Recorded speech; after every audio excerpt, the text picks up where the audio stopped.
Chers tous, nous sommes de retour à Marseille. Pas de décor par derrière, sauf, bien entendu, le Sfarim, qu'on citera bientôt, la paracha de Kedoshim, toutes sortes de mitzvot, grand nombre de mitzvot d'ordre moral, éthique, ben adam v'chavero, entre personnes autrui, un des principes, un des mitzvot célèbres, entre Va'ahavta l'reacha kamocha.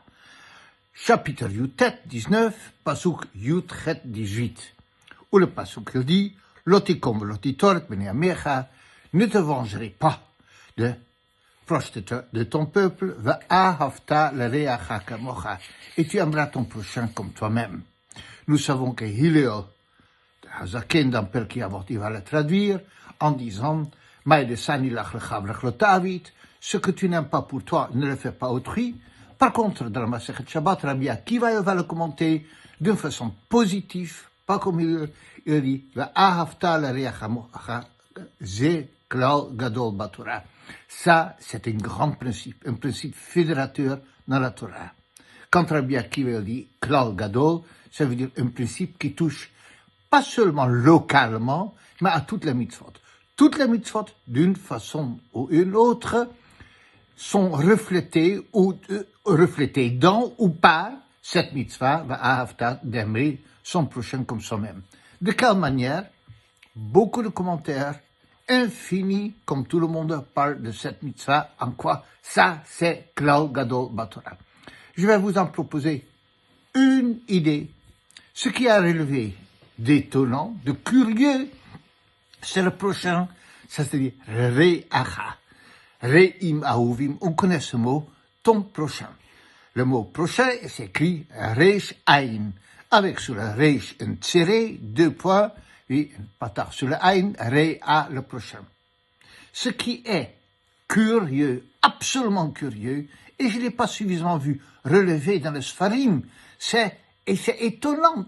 C'est le même re'acha, le même 2 consonnes, reish et aïn.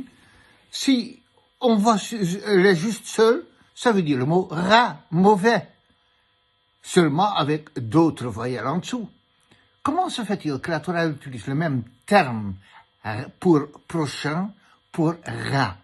Alors vous savez, les Romains de l'Antiquité, homo homini lupus est, un homme est un loup pour l'autre. Ah oui, alors à ce moment, le prochain, il peut être considéré comme dangereux, comme le loup. On le retrouve dans la littérature française où un personnage, il dit, l'enfer, c'est l'autre. Donc, oui, Réa et Ra, c'est prêt. Mais c'est certainement pas ça que la Torah a voulu dire. Alors, quelle est cette idée derrière cette similitude? Nous l'avons entendu de la façon suivante, que vous voyez, tantôt, on voit un couple qui sont amoureux l'un de l'autre. Et lorsque ça tourne mal, ils sont réim. Et lorsque ça tourne mal, alors ça devient ra. Ça veut dire quoi? Les choses ne sont pas si absolues dans la vie. Est-ce que le prochain, je le trouve le plus admirable possible? Et ça peut se transformer à ra. Et de quoi est-ce que à quoi ça tient? À mon regard, à mon attitude, en grande partie le couple qui ne tient pas, l'autre, c'était mon problème, parce que je n'avais pas le regard respectueux, j'ai un regard constructif, je ne l'avais pas. Alors le réa, il est ra, tout tient à quelques lettres.